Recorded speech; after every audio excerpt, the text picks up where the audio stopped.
No tiene Biblia, tenemos Biblias que le podemos prestar para que usted lleve la secuencia de nuestro estudio.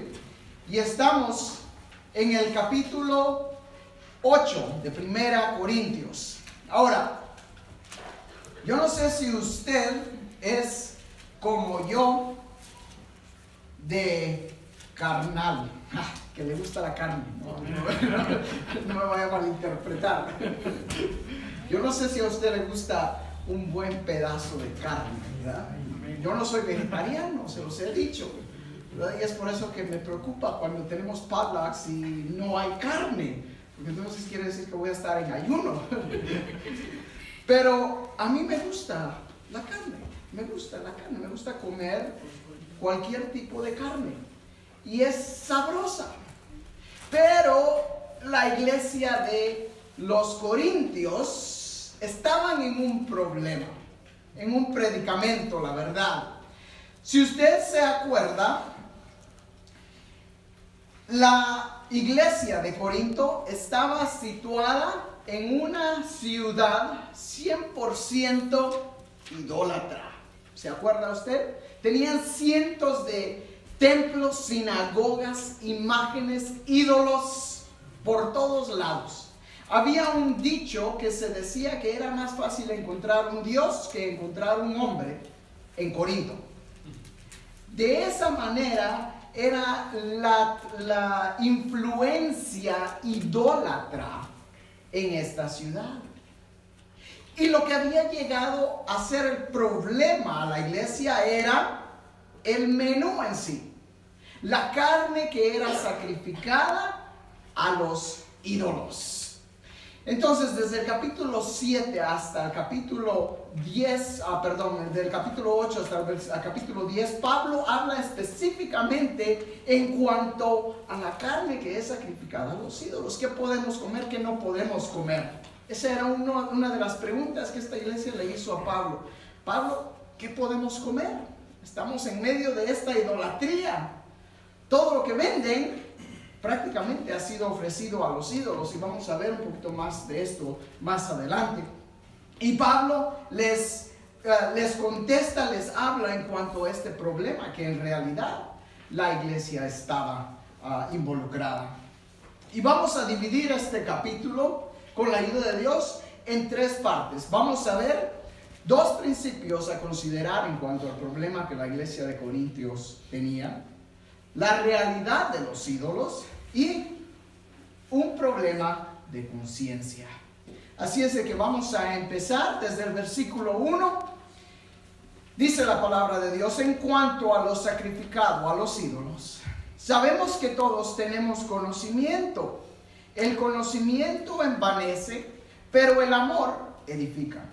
Y si alguno se imagina que sabe algo, aún no sabe nada. No sabe cómo debe saberlo. Pero si alguno ama a Dios, es conocido por Él.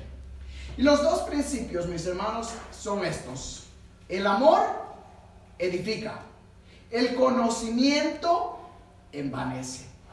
Pablo lo que está diciendo aquí es: sabemos y tenemos conocimiento de los ídolos, sabemos lo que es sacrificado a los ídolos, pero ¿cómo se dice? ¿Cómo le hablamos a nuestros hermanos en cuanto a estas cosas? ¿Lo hacemos con amor o lo hacemos con un sentimiento de juzgarlo por lo que estaba pasando? El amor edifica, el conocimiento envanece. ¿Sabe que Juan capítulo 13, versículo 34 al 35, Jesús mismo nos dice: un mandamiento nuevo os doy, que os améis unos a otros como yo os he amado, que también os améis unos a otros. En esto conocerán que sois mis discípulos, si tuviereis amor los unos por los otros. Desde el principio Jesucristo empezó a enseñarnos que debemos de amarlos los unos a los otros.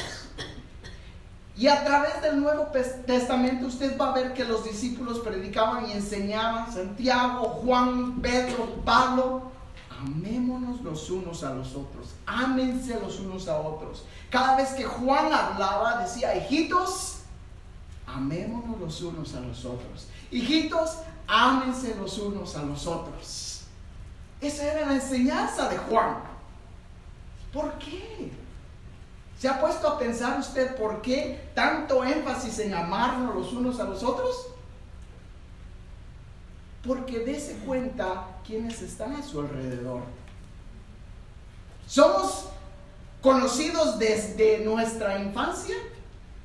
No, muchos de nosotros no. Quizás usted sí, pero yo no los conozco a ustedes. Apenas 3 años tenemos de conocerlos. Y cada vez cuando usted se junta con una persona que no conoce, ¿qué va a pasar? Van a haber conflictos. Van a haber conflictos. Dice que cada cabeza es un mundo. Y cada vez que la iglesia se une, hay diferentes personalidades, diferentes opiniones, diferentes tipos de pensamiento. Usted le gusta un color, al hermano le gusta otro. Usted le gusta una comida, al hermano le gusta otro. A usted le gusta la carne, a otro le gustan los vegetales. Son diferencias. Entonces Pablo dice, el primer principio es de amarnos unos a otros. Es de entender que todos tenemos diferentes conceptos. De entenderlo y de recordarlo. Ahora, el problema era esto, que los que sabían, los que tenían el conocimiento, juzgaban a los demás y juzgaban a los hermanos que compraban esta carne y la comían, quizás sin pensar en lo que estaban haciendo. No les afectaba en nada. Ahora, la carne que se vendía debemos de entender de dónde venía. Puesto que habían cientos de templos, cientos de imágenes, ídolos, los sacrificios eran divididos en 3 partes. Una parte era la que se sacrificaba, la otra parte era dada al que ofrecía el sacrificio para llevarla a la familia y comer en casa, y la otra parte era dada al sacerdote. A veces los sacerdotes no querían la carne, ya tenían suficiente carne. Imagínense cuántos miles de sacrificios hacían al día. Los sacerdotes, tenemos tanta carne, la vendían al mercado y el mercado la volvía a vender. Entonces puede usted imaginarse todo tipo de carne que había en el mercado. Esta es sacrificada a Zeus, esta es sacrificada a Diana, esta es sacrificada a cada uno de los dioses, de los ídolos, a Apolos. Entonces llegaban los hermanos y denme un pedazo de que sea cual sea la carne, ¿verdad? O esta fue sacrificada a Zeus, esa no lo puedo comer. O esta fue sacrificada a Apolos, esa tampoco la puedo comer. Entonces los hermanos estaban en un dilema. ¿Qué podían comer? Y los que sabían de este problema, si veían que el hermano compraba un pedazo de carne, el pastor compró un pedazo de carne sacrificada a Apolos, y empezaban a juzgar. Entonces Pablo aquí dice, el conocimiento envanece. Hay veces, mis hermanos, que como cristianos, como creyentes, la palabra de Dios nos llama a ser atalayas, a cuidar de la obra. Eso nos dice Isaías, que somos atalayas. Y como atalayas usted tiene que cuidar de la obra de Dios. Pero hay veces que el conocimiento envanece de tal manera que en vez de tratar al hermano con amor, las personas empiezan a juzgar. Y en vez de enseñarle al hermano con amor, empiezan a juzgar. Y eso resulta en problemas en la iglesia, resulta en divisiones en la iglesia. Van a haber ocasiones cuando usted va a tener que hablar con el hermano, hablar con la hermana y decirle con amor, hermano, hermana, lo que tú haces está mal.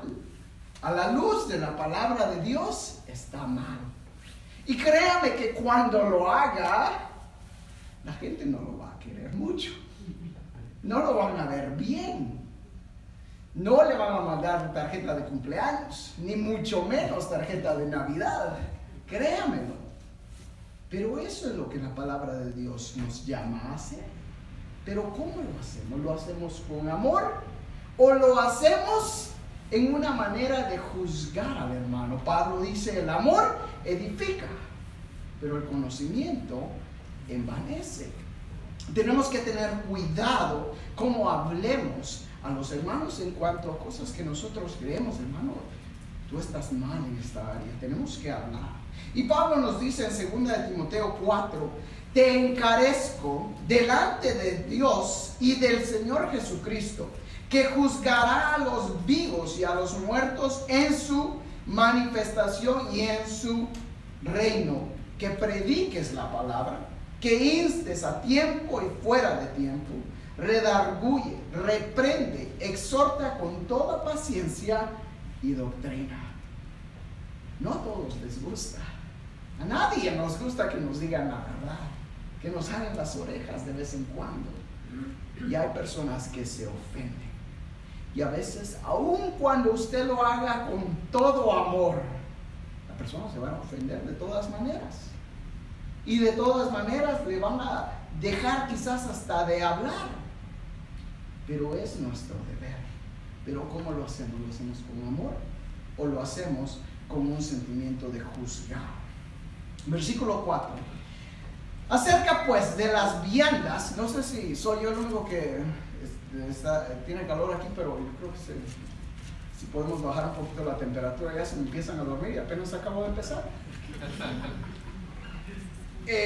Muy bien, entonces seguimos el versículo 4. Acerca pues de las viandas que se sacrifican a los ídolos, sabemos que un ídolo nada es en el mundo y que no hay más que un Dios.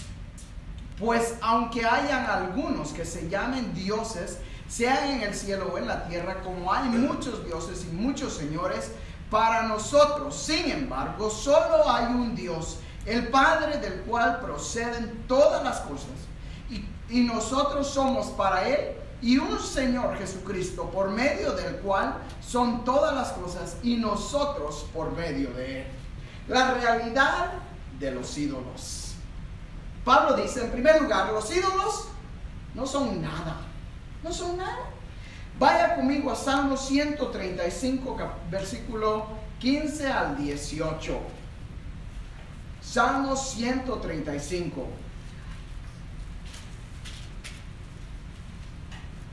Dice, los ídolos de las naciones son plata y oro, obras de manos de hombres. Salmo 135, 15. 16. Tienen boca y no hablan. Tienen ojos y no ven. Tienen orejas y no oyen. Tampoco hay aliento en sus bocas. Semejantes a ellos son los que los hacen y todos los que en ellos confían. Todos los que los hacen y los que en ellos confían.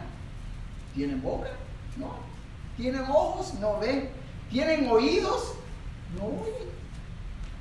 Tendrán una cabeza que se ha sido formada, pero no entienden. Es una palabra dura la que nos da aquí los salmos. Semejantes, dice, a los ídolos son las personas que confían en estas imágenes. Y mis hermanos, yo sé que algunos de nosotros quizás hemos salido de religiones donde se ha practicado la adoración, el culto a estas imágenes.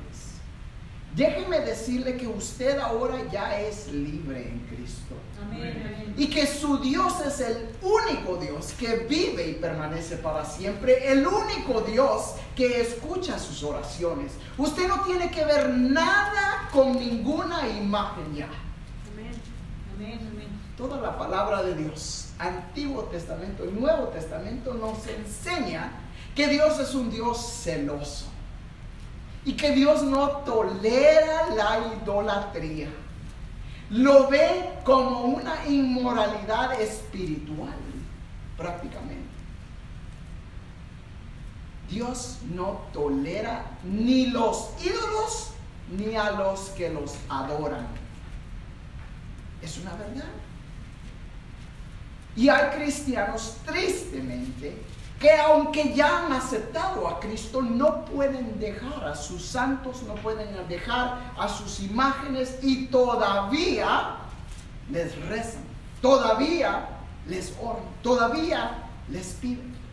¿Cómo cree usted que Dios se siente cuando ve a sus hijos adorando estas imágenes? Se entristece. Se entristece, el Espíritu Santo se entristece. Porque hemos visto la grandeza de Dios y aún estamos adorando nuestras imágenes. Ahora, Pablo pasa a decir, los ídolos no son nada, pero dice, hay un solo Dios. Ahora, yo sé que hay religiones ahora en día que enseñan que hay más de Dios y dicen que en realidad la Trinidad Santa, que es un solo Dios, la Biblia lo enseña desde el principio. Génesis 1:1, en el principio creó Dios los cielos y la tierra. La palabra Dios es la palabra Elohim, que es una palabra plural, pero refiriéndose a una sola persona, una sola deidad.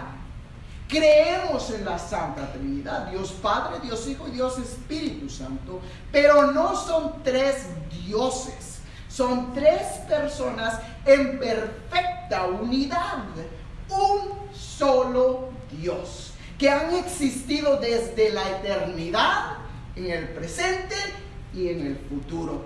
Jesucristo mismo dijo en Revelaciones, otra vez voy a Revelaciones, Apocalipsis, yo soy el alfa y la omega, el principio y el fin. Y dice, desde antes de la fundación del mundo yo estaba ahí cuando todo fue creado.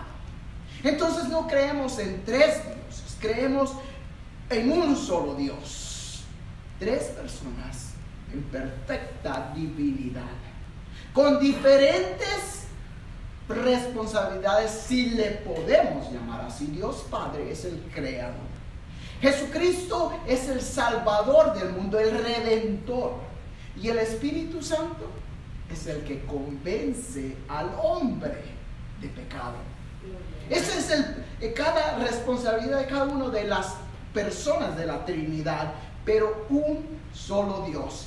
Y hay un versículo que me fascina, quiero que vaya conmigo rápidamente, si no lo tiene, a Colosenses capítulo 1, Colosenses 1, lo voy a leer. Dice, Él es la imagen del Dios invisible, hablando de Jesucristo, el primogénito de toda creación, porque en Él fueron creadas todas las cosas, las que hay en los cielos y las que hay en la tierra, visibles e invisibles, sean tronos, sean dominios, sean principados, sean potestades. Todo fue creado por medio de Él y para Él. Y Él es antes de todas las cosas, y todas las cosas en Él subsisten. Colosenses 1:15. Y también 1 Timoteo 2:5 nos dice, porque hay un solo Dios y un solo mediador entre Dios y los hombres, Jesucristo, hombre. Entonces Pablo está diciendo, hay solo un Dios. Y si hay un solo Dios, prácticamente regresamos al problema de la iglesia en Corinto. Lo que Pablo está diciendo, ¿qué importa si la carne es sacrificada a Zeus, si es sacrificada a Apolo, si es sacrificada a Diana? No importa, porque Dios solo es uno. Entonces, si los ídolos no importan, entonces, ¿por qué estamos haciendo problemas por esta carne que es sacrificada a los ídolos? En realidad, es un problema de conciencia. Y sigue diciendo el versículo 7. Pero no en todos hay este conocimiento. Está hablando el conocimiento de que Dios es uno y los ídolos no importan. Porque algunos, habituados hasta aquí a los ídolos, comen como sacrificado a ídolos.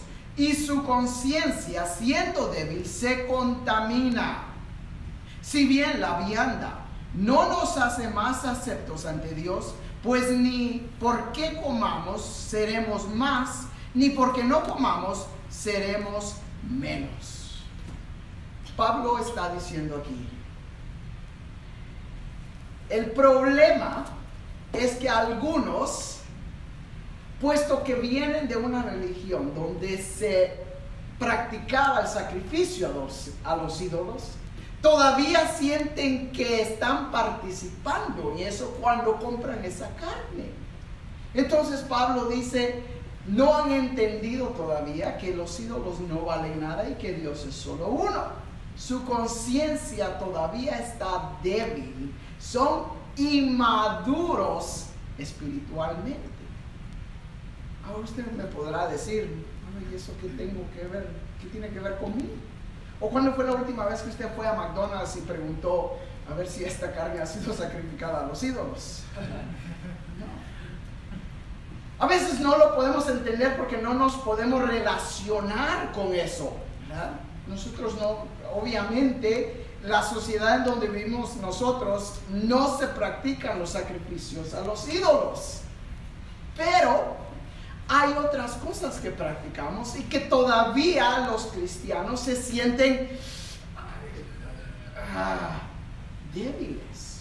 Por ejemplo, yo no sé si usted ha escuchado, pero ya desde varios tiempo anterior se ha dicho que McDonald's, una de las organizaciones que participa o ¿cómo se dice? Da a la iglesia satánica. Hay cristianos que creen eso 100% al punto donde no pueden comprar ahí. O los productos Procter & Gamble, que son, por ejemplo, la pasta dental, que también se ha dicho que ellos patrocinan la iglesia satánica, y hay cristianos que ven eso como un problema. Pues déjenme decirle que no solo son quizás, porque yo no lo sé, esas dos organizaciones, sino que hay mucho más. Disneylandia. ¿Ha ido usted a Disneylandia? ¿Ha visto alguna película que ha sido producida por Disneylandia? Disneylandia ahorita es una, ¿cómo se dice? Una organización que está monopolizando la industria de las películas. A ver quién tiene el Disney Plus. Ya unos ya, sí, pastor. Cuando nosotros participamos en esas cosas, últimamente o al final del día, si es que estas organizaciones en realidad están participando de estas ritos que nosotros no tenemos parte, usted está participando en eso. Pero hay cristianos que ven eso como, ay, el hermano, el pastor dice que va a las películas. Voy a las películas, yo le he dicho que voy a las películas, ¿verdad? No lo hago para anunciar a las películas ni para decirle, hermano, usted tiene que ir a las películas. No, simplemente algo que yo no veo nada de malo. Obviamente tenemos cuidado qué películas vamos a ver. Pero cuando salimos con mi esposa, vamos a las películas, miramos una película y estuvo buena, estuvo mala y se acabó. Pero hay personas que ven eso como un pecado, ir a las movies. O hay personas que ven como un pecado ir a la playa. Pues déjenme decirle que yo también voy a la playa, me encanta ir a la playa, me encanta ir a pescar, donde hay agua ahí me va a ver. A mis niños les encanta nadar. No veo nada de malo. Pero hay personas que lo ven como, ay, pastor, está en la playa. Ahora, el problema, mis hermanos, es un problema de conciencia. En Cristo tenemos una libertad. Y dice el versículo 9, pero mira, que esta libertad vuestra no venga a ser tropezadero para los débiles. Porque si alguno te ve a ti y tienes conocimiento sentado a la mesa de un lugar de ídolos, la conciencia de aquel que es débil no será estimulada a comer de lo sacrificado a los ídolos, y por el conocimiento tuyo se perderá el hermano débil por quien Cristo murió. El problema es este. Si a mí me gusta ir a la playa, y si yo sé que a usted le parece como algo malo, un pecado ir a la playa, y yo le digo, hermano, véngase conmigo, hermano Amador, véngase conmigo, vamos a la playa, y yo sé que al hermano Amador no le gusta eso, lo estoy haciendo pecar. En la libertad que yo tengo, que no veo nada de malo en eso, pero mi hermano sí, en ese momento yo estoy pecando contra mi hermano. Lo estoy haciendo caer. Por ejemplo, también cuando comemos carne de cerdo. Hay personas que no comen carne de cerdo. Ahora unos lo comen por razones de salud, otros por razones religiosas. Y a esas personas que no comen aún por razones religiosas, dice la palabra de Dios, cuando Pedro estaba en la azotea y Dios le mandó una manta llena de carne y le dijo, Pedro, mata, come. Pero dijo, no, Señor, yo nunca he comido nada que sea impuro. Y Dios le dijo, Pedro, no llames lo que yo he hecho puro, impuro. Entonces, la palabra de Dios sí en el Antiguo Testamento ha dejado leyes, porque no teníamos, ¿cómo se dice? FDA, Food, la organización que aprueba la comida o no, todo era natural 100%. Entonces todos estos animales que son clasificados como que no se pueden comer en el Antiguo Testamento, era por razones de salud. Pero si mi hermano o hermana no come esa comida por razones de salud, yo no lo voy a invitar a mi casa y ponerle un plato de comida que ellos no comen, ¿verdad? Porque les va a ofender, les va a hacer mal, los voy a hacer caer. Esa es la libertad que tenemos en Cristo. Ahora, usted podrá decir, ¿y a mí qué? Si yo como, no me van a hacer comer nada a mí. Es problema de él, no mío. Él es el débil, no yo. Mire lo que dice la palabra de Dios. Versículo 12. De esta manera, pues, pecando contra los hermanos e hiriendo su débil conciencia, contra Cristo pecáis. ¿Contra quién? Contra Cristo pecáis. Hay un peligro, mis hermanos, cuando nosotros volvemos el evangelio a mí, lo que a mí me interesa, lo que yo creo, lo que a mí me importa. Yo soy el maduro, él es el inmaduro. Yo sé que la Biblia me permite comer esto, entonces yo lo voy a comer. Pero cuando mi hermano, mi hermana es ofendido por mis acciones, no solo estoy pecando contra mi hermano, estoy pecando contra Cristo. Aunque lo que yo haga no necesariamente sea algo malo. Problemas de conciencia. Ahora, hay tradiciones y hay cosas que no tienen nada que ver con la conciencia. Por ejemplo, pastor, ¿será que puedo tomar una copita? ¿Puedo tomarme una chelita? Es cosa de conciencia, pastor. Yo no veo nada de malo en esto. Bueno, yo no veo nada de malo, pero la palabra de Dios dice que no lo debemos hacer. Entonces podrá ser que usted no vea nada de malo en eso. Dios sí ve mucho de malo en eso. Eso ya no es cosa de conciencia. Eso es cosa de carnalidad. Deje ya de ser carnal y acérquese a Cristo. El problema en Corinto era un problema de conciencia.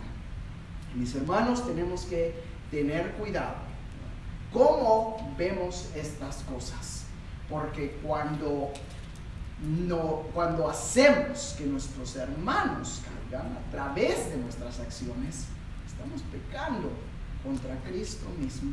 Versículo 13, por lo cual, si la comida le es a mi hermano ocasión de caer, no comeré carne jamás, para no poner tropiezo a mi hermano. Wow. Ese es el ejemplo de Pablo. Si a mi hermano no come carne porque su conciencia todavía es débil, dice Pablo, prefiero no comer nunca más carne, volverme vegetariano. Ay, eso sí me duele a mí. Ay, hay muchas cosas que admiro a Pablo, pero esta sí no estoy muy seguro. Ese es el amor de Pablo, ¿verdad? Como les digo, mis hermanos, es el amor el que edifica, pero el conocimiento envanece. Y si usted invita a su hermano, su hermana, a comer y usted sabe que su hermano o su hermana no come ciertas cosas, tenga eso en mente. Por amor al hermano, no lo coma esa vez. No lo haga en esa ocasión, porque lo puede hacer caer y puede pecar contra Cristo mismo. Ahora, estamos avanzando. El capítulo 9 y 10 es parte de este tema y no quisiera entrar, pero quiero aprovechar el tiempo. Así es de que, ¿qué les parece si empezamos a ver el capítulo 9 y vamos a ver hasta dónde llegamos? Muy bien, el capítulo 9 lo podemos dividir en tres partes. El derecho de un siervo, la responsabilidad de la iglesia y el ejemplo de Pablo. No pensaba llegar hasta este capítulo, así es de que vamos a desmenuzarlo poco a poco. Versículo 1, no soy apóstol, no soy libre, no he visto a Jesús el Señor nuestro, no sois vosotros mi obra en el Señor. Si para otros no soy apóstol, para vosotros ciertamente lo soy, porque el sello de mi apostolado sois vosotros en el Señor. Lo que estaba pasando es que algunos en la iglesia estaban diciendo, bueno, Pablo, ¿qué tiene que preocuparse si Pablo no vive aquí en Corinto? Pablo está en Éfeso, en Éfeso fue cuando escribió Corintios. Acordémonos que pasó en Corinto 18 meses. El único lugar donde permaneció más tiempo fue ¿en dónde? En Éfeso. Pasó casi 3 años. Pasó en Éfeso. Entonces Corintios, la iglesia en Corintios, Pablo la conocía muy bien. Y había unos que decían, Pablo no vive aquí, ¿de qué se preocupa? No tiene que preocuparse a ver si las carnes han sido sacrificadas a los ídolos. Ni siquiera es apóstol. Y va otra vez a defender su apostolado. Y es interesante que dice, se refiere a ellos como el sello de su apostolado. Mis hermanos, la palabra de Dios nos dice que el Señor mismo ha instituido a unos apóstoles, a otros maestros, a otros pastores, y nos ha dado ciertos dones. No todos son apóstoles, no todos son maestros, no todos son pastores. Pero el sello de un ministerio es los dones o los frutos que ese ministerio da. Si usted conoce o habla de un evangelista o habla con un evangelista, ¿qué espera escuchar? ¿Cuántas almas ha salvado? ¿A cuántas personas le ha compartido el evangelio? Y si ha hablado con un evangelista, usted mismo sabrá que esos hombres y mujeres que tienen ese don del evangelismo predican la palabra y predican el evangelio. Cualquier persona, ellos están compartiendo el evangelio. Entonces, ¿cuál es la muestra de ese llamamiento? Las almas que ese evangelista ha salvado, ha alcanzado para Cristo. Si usted habla con un misionero, ¿qué espera escuchar? ¿En dónde está su misión? ¿A qué partes del mundo Dios lo ha llamado? ¿Qué dificultades ha pasado? Ese es el sello del misionero. El sello de Pablo, aquí dice, es la iglesia de los Corintios. Es la prueba que él es el fundador de la iglesia, es el apóstol, es el pastor de esta iglesia. Hay personas que tristemente se autodenominan pastores, maestros, evangelistas, misioneros, lo que usted quiera, profetas. Simplemente mire los frutos de su ministerio. Si ese ministerio está dando fruto, es porque Dios lo ha llamado. Si ese ministerio no está dando fruto, entonces usted pregúntese, ¿por qué este ministerio no está dando fruto? Pablo aquí dice, la iglesia de los Corintios es el sello de su apostolado. Versículo 3, contra los que me acusan, esta es mi defensa. ¿Acaso no tenemos derecho de comer y beber? ¿No tenemos derecho de traer con nosotros una hermana por mujer, como también los otros apóstoles y los hermanos del Señor y Cefas? ¿O solo yo y Bernabé no tenemos derecho de no trabajar?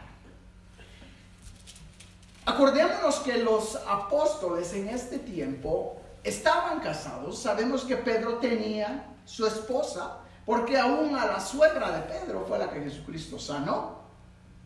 Y Pablo aquí está diciendo que nosotros no tenemos los mismos derechos que los demás apóstoles. Y es interesante porque hay ciertas iglesias que en estos días no permiten a sus ministros que se casen. Y yo creo que son parte de las razones por las que tienen tantos problemas. Por ejemplo, la iglesia católica. Ellos no permiten que los sacerdotes se casan. Y yo creo que es parte de los problemas de inmoralidad que la iglesia tristemente sufre en estos días. No estoy hablando de la iglesia católica, simplemente estoy hablando de este versículo en cuanto a los primeros apóstoles. Nadie les dijo que no podían casarse. Ellos eran casados. Ahora, muchos de ellos, la iglesia los sostenía.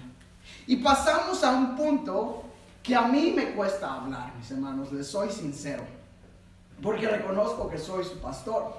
Pero Pablo pasa a enseñar al derecho del siervo y a la responsabilidad de la iglesia para sus siervos. Y dice el versículo 7, ¿quién fue jamás soldado a sus propias expensas? ¿Quién planta viña y no come de su fruto? ¿O quién apacienta el rebaño y no toma de la leche del rebaño? Digo esto solo como hombre. ¿No dice esto también la ley? Porque en la ley de Moisés está escrito: no pondrás bozal al buey que tría. ¿Tiene Dios cuidado de los bueyes? ¿O lo dice enteramente por nosotros? Pues por nosotros se escribió: porque con esperanza debe arar el que ara, y el que tría con esperanza de recibir del fruto. Está hablando específicamente del derecho de un siervo, de un ministro, de un pastor, de un evangelista, de un misionero, en recibir ayuda financiera de la iglesia. Y saben, mis hermanos, es triste, y vamos a pasar ahorita enseguida. Es triste que nuestras iglesias evangélicas, cristianas, los pastores, la mayoría de nuestros pastores, tienen que trabajar. ¿Sabía usted eso? Sí. La mayoría de nuestros pastores tienen que trabajar. ¿Por qué? ¿Por qué? Porque porque la iglesia no los puede sostener. Mientras que hay iglesias que no predican la verdad y sus líderes, sus pastores, lo que sean, sacerdotes, no se preocupan de trabajar. Se preocupan de servir en la misma iglesia, aunque no prediquen la verdad. Sin embargo, las iglesias cristianas nos cuesta tanto dar para que el pastor no tenga que trabajar. Conozco pastores que tienen 2, 3 trabajos para suplir las necesidades de sus familias. Y aún así, están en la iglesia constantemente. Si usted supiera el número de horas que toma prepararse para un solo sermón, el número de horas que el pastor tiene que pasar fuera del templo en su propio tiempo para ministrar, para servir, para estar en la iglesia, es un trabajo completo, créamelo. Y es triste que hay iglesias que no pueden soportar a sus pastores, no pueden apoyar financieramente a sus pastores. Y Pablo aquí dice, no lo estoy diciendo yo como hombre, dice, sino que la palabra de Dios misma lo dice. Está hablando de Deuteronomio capítulo 25, versículo 4, donde dice la palabra de Dios, no pondrás bozal al buey que tría. Está hablando de no limitar a un siervo que está trabajando. Cuando el siervo tiene preocupaciones financieras, no se puede enfocar en la obra, porque su pensamiento está en su familia, está en sus necesidades económicas. ¿Cómo voy a pagar la renta? ¿Cómo voy a alimentar a mis hijos? ¿Cómo voy a alimentar a mi familia? Y Pablo dice, ok, ¿para quién dijo Dios esto? ¿Para los bueyes? ¿Ha visto usted un buey que de repente le diga, no me puedes poner bozal porque dice la palabra de Dios que no podrás bozar al buey que tría? No, obviamente no. Dice el versículo 10, lo dice por nosotros, dice, para los apóstoles, para los que ministran. Ahora, mis hermanos, la responsabilidad de la iglesia es de proveer para sus ministros. Vamos al versículo 11. Si nosotros sembramos entre vosotros lo espiritual, es gran cosa si segáremos de vosotros lo material. Si otros participan de este derecho sobre vosotros, ¿cuánto más nosotros? Pero no hemos usado de este derecho, sino que lo soportamos todo, por no poner ningún obstáculo al evangelio de Cristo. ¿No sabéis que los que trabajan en las cosas sagradas comen del templo y que los que sirven del altar participan? Así también ordenó el Señor a los que anuncian el evangelio que vivan del evangelio. La responsabilidad de la iglesia es de mantener a su pastor, de mantener a su líder. Obviamente, usted sabe, mis hermanos, que yo tengo un trabajo que el Señor me ha dado. Y hace 20 años el Señor puso en mi corazón enlistarme en el ejército. Ahora, mi deseo era escúcheme bien. Yo veía los problemas que mi padre pasaba como pastor. Mi padre ha sido pastor por, creo, ya más de 30 años quizás. El Señor lo ha usado y lo ha fortalecido, y Él ha provisto para sus necesidades. Durante toda mi vida, que yo me acuerde que mi padre estaba trabajando en la obra, siempre tuvo que trabajar. Siempre tuvo que trabajar, porque la iglesia no lo sostenía.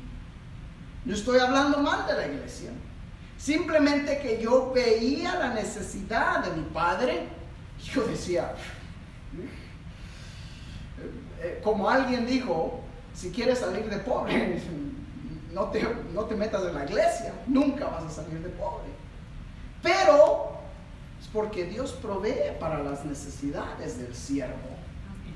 Y en mi corazón yo sentí, dije, si me listo y me retiro, el Señor va a proveer para el resto de mi vida a través de ese poquito que el gobierno me dé, y puedo enfocarme en el servicio de la iglesia. Ese era mi deseo y ese era mi sentimiento, hasta que un pastor me dijo: ¿por qué eres tan orgulloso? ¿Por qué esperas que tus necesidades financieras van a ser suplidas por el gobierno y no por la iglesia que Dios te ha dado? Me quedé con la boca abierta y dije, yo creí que estaba haciendo algo bien. Dijo, no, la palabra de Dios dice que el siervo debe de comer de la misma obra que él está ministrando. Y mis hermanos, yo he conocido pastores que hablan y dicen, no tengo para comer, no tengo para pagar la renta. Y créame que cuando el cristiano es maduro, se preocupa por su pastor. Este es el único lugar que hemos tardado más de 3 años en un solo lugar. Y cada vez que nos movíamos, llegamos a una iglesia, yo hablaba con el pastor, me sentaba con los pastores y le preguntaba, pastor, ¿tienes alguna necesidad económica? Pastor, ¿qué te está dando la iglesia? Algunos de ellos me decían, otros me decían, una ofrenda. Ok, ¿tienes alguna necesidad? No, el Señor suple para mis necesidades, gloria a Dios. Pero si el pastor me decía, estamos un poco, ahí la llevamos. Ok, ya eso era un indicio. El pastor no le estamos dando suficiente. Y yo iba a la administración y le preguntaba, ¿cuánto le estamos dando a nuestro pastor? Y algunos me decían, otros me decían, no, pastor, le estamos dando esto. Ay, ¿por qué tiene tantos problemas entonces? Pobre administración, ya no es problema de la iglesia. Pero mis hermanos, la iglesia debe aprender a madurar y preocuparse por su pastor. Ahora, les digo que me cuesta hablar de esto porque reconozco que soy su pastor. Y Pablo dice, no se los digo por mí, se los digo para que ustedes piensen en mí. Le doy gloria a Dios porque el Señor suple para nuestras necesidades y me da fuerzas todos los días de ir y regresar a mi trabajo todos los días. Pero mis hermanos, créanme que va a llegar un día donde ya mi corazón está, no puedo enfocarme en el trabajo, no puedo enfocarme en la iglesia. Y créanme que mi corazón no está, entonces me quedo en mi trabajo. Mi corazón está, debo de enfocarme en la obra aún más. Pero también mi corazón me dice,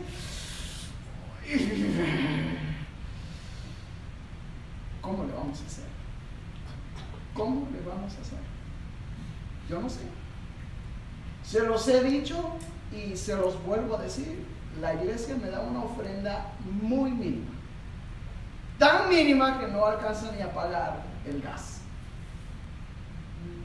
Pero mis hermanos, mi deseo es que si sea yo o que sea el siguiente siervo que tiene para este lugar, si esa es la voluntad de Dios, que ustedes como iglesia se preocupen. Algún día, ¿tendrá para comer el pastor? ¿Tendrá para su gas el pastor? ¿Tendrá alguna necesidad? ¿O se queda usted? El pastor no, tiene que ayunar más. El pastor no tiene que comer más, tiene que ayunar más. Mis hermanos,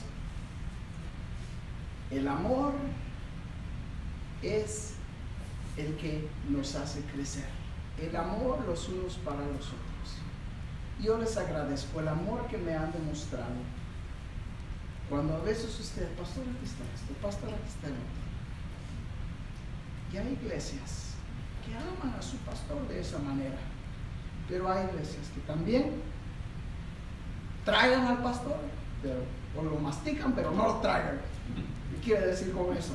El pastor, para eso se le paga, y trabaja. No, mis hermanos, no podemos ser de esa manera. Ame a su pastor, ame a la familia de su pastor. Y no lo digo porque sea yo. Si usted conoce a un pastor, téngalo en oración. Pasamos al ejemplo de Pablo y se nos acabó el tiempo y ahora me pasé. Así es de que nos vamos a quedar ahí. El versículo 15, circúlelo, márquelo. Vamos a ver el ejemplo de Pablo en la siguiente ocasión. Por ahora, te voy a invitar que prepare su corazón para compartir los elementos y para disfrutar de esta comunión que tenemos en el cuerpo de Cristo. Incline su rostro. Señor, te agradecemos, Padre, por este momento que podemos participar de estos elementos.